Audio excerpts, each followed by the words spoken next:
We'll now have a 5-minute rebuttal from the professor side.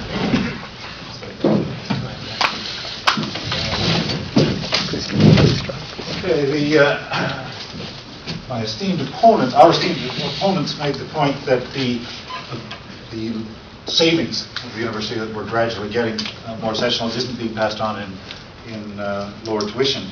Of course, other costs are rising at the same time. There's going to be quite a transition. I mean, we haven't moved a whole hog. You in the arts and science program think we've got all kinds of entry courses, but the rest of the university we haven't got too much of that yet. I mean,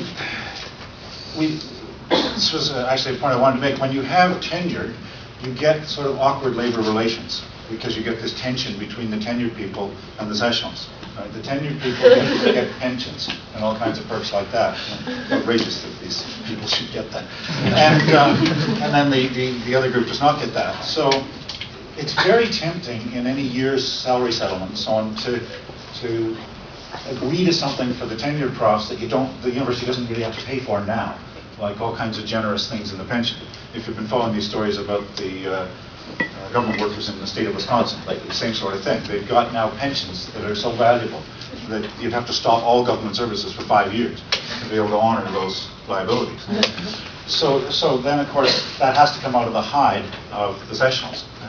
And so if we got to a situation where no profs had any pensions, we'd eventually get over the hump of this kind of labor relations problem where we're pitting the two groups together, given the short-run temptations of salary settlements in universities. So McMaster is saddled with this big pension problem now, and that's the reason it's going to take a while for those things to pass on in lower tuition.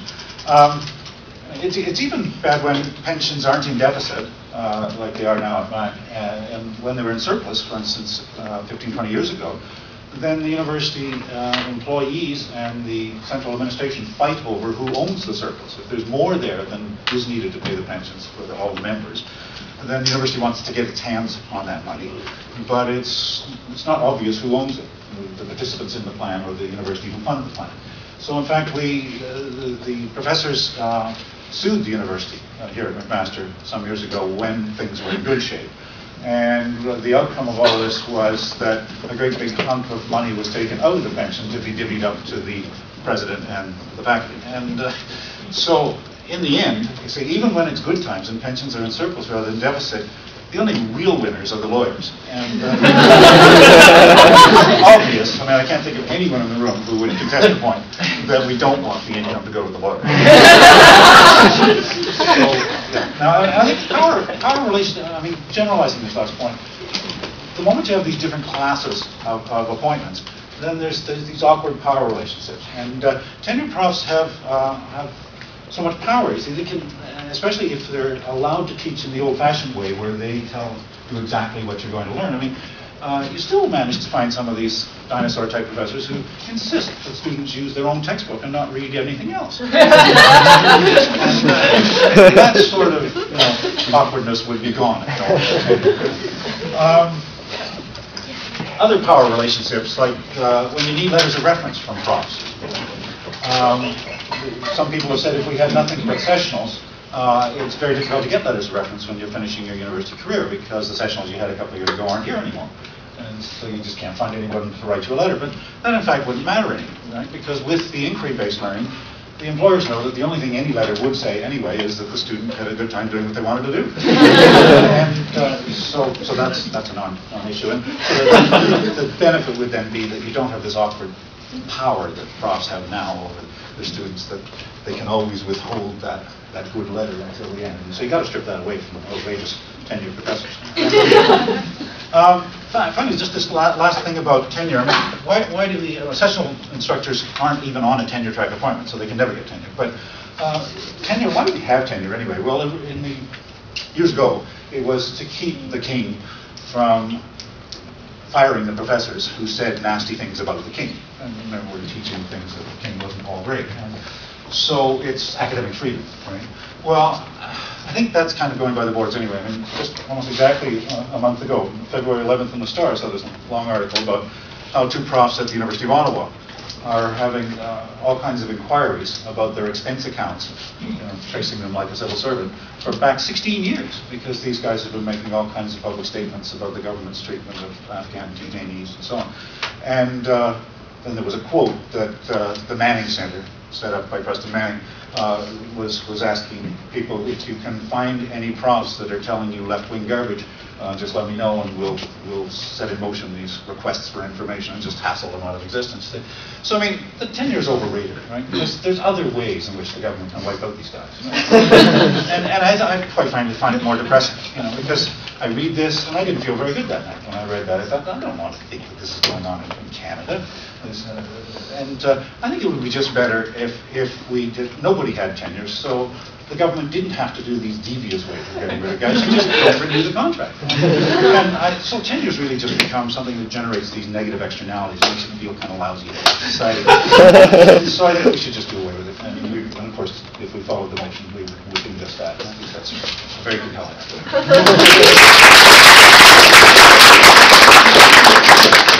5 minutes from the opposition. Me again, apparently. So, Dr. SCARTH here has been arguing that in the long term, probably university enrollment will decrease. And I would argue there's probably way too many factors here to say that for sure. But even if that's true, that is in the vast long term. And as inquiry-based classes get more and more integrated, I would like you guys to question about how this can possibly be managed. Because you really need to have a class of only 20 or 30 people to have inquiry really work. Even first-year inquiry is broken down into the 3 different 20 to 30 person classes. And I've been to Tech 2 classes where it's tried to run as a group discussion with 60 people, and it's kind of unmanageable. So as we get more and more inquiry classes, but we are also getting more and more students enrolled in university, and this trend shows no sign of dropping in at least the near to moderate future. How are we possibly going to teach these classes, especially considering Max broke and refuses to hire new teachers? So unless the current tenured professors are willing to teach more classes, which they're not, they're tenured and are like, no, screw you, I have tenure. We'll just have like a whole bunch of inquiry classes where it's like 100 students squabbling with each other for an hour. How is this a good educational system? Like, I don't understand. And maybe it will correct itself in like 80 years, but like that's a lot of time to have horrible education going on in Canada. I would also like to address this transition time notion.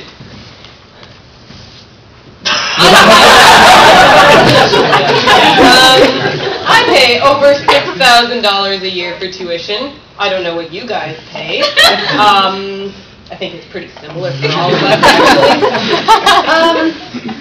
I'd like to get something for that, personally. If I'm still paying that much or more every year for tuition, and I'm only getting the sessional professor benefits from this, yes, in the long term, it would be corrected. I agree that there are other sources of cost that are driving up tuition. I agree this is unavoidable. I'm not short-sighted. I'm a reasonable person. But I'm only here for another 2 years. If this transition period is more than 2 years, I have had a net loss in this equation. I have paid a lot of money for a slip of paper that has gone way down in value. Now, addressing the issue of inquiry-based learning. What is the role of a professor in an inquiry-based class? How much work are they actually doing? Really? There's a lot of discussion that goes on by the students. There's a lot of student-based learning. They're there to say, yeah, you get them. You get them. You go to that database, you look at that, and I appreciate the emotional support. I do. Although I didn't get a 5-year class, so I don't appreciate emotional support from you.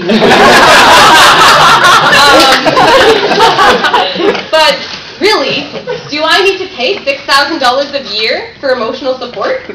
Because I think that there are health plans and counselors that I can see for that, not university professors. I'm just going to let you guys think about that for the next time. Rather than listen to their arguments. 5 minutes from professors. I have a couple of things that I would like to address. First, yes, I do have pension envy.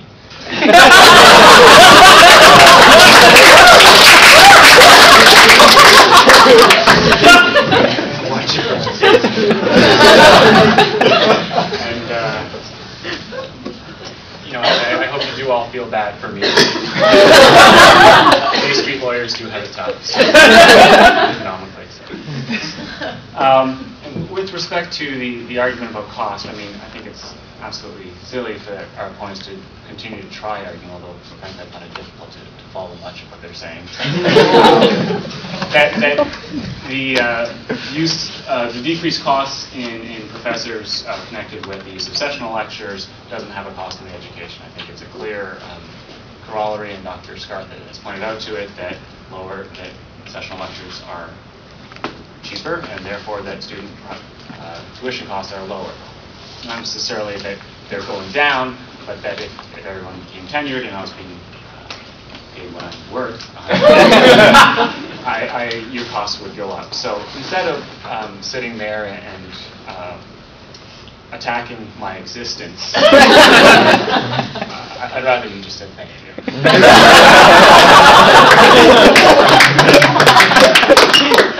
As for not having a spot in our class, there's an economic solution to that too. We do take bribes at sessional lectures.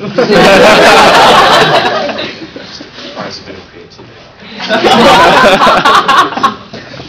One more point, if I do have a couple minutes left, is something that has not yet been addressed is what we're actually arguing about, and that is that this resolution is overall, and again, overall it doesn't have to be every single thing about it, a good thing. We haven't defined what is a good thing. And this is, the resolution must be read within the object of the program harmoniously with the scheme of the resolution and the intention of the drafters.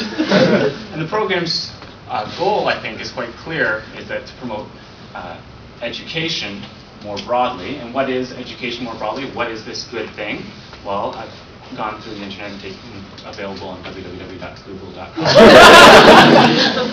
to look at a few quotations from various classes that we take, whether it's Western Civ, whether it's physics, about what the great minds that we study think a good thing is in respect of education. Aristotle says that it is the mark of an educated mind to be able to entertain a thought without accepting it. I put it to you that is inquiry-based learning at its best. B.F. Skinner says education is what survives when what has been learned has been forgotten. Again, being able to think critically. You don't get this fire hose of information at you. Education is what survives after you've dried off from that fire hose. Einstein says the aim of education must be the training of independently acting and thinking individuals. That is, again, the paradigmatic, inquiry-based experiential learning, and not the traditional lecture class that my opponents are arguing for. So I think when we actually look at what we're arguing about, what is a good thing, it's indisputable that the inquiry-based learning and the experiential learning is a good thing.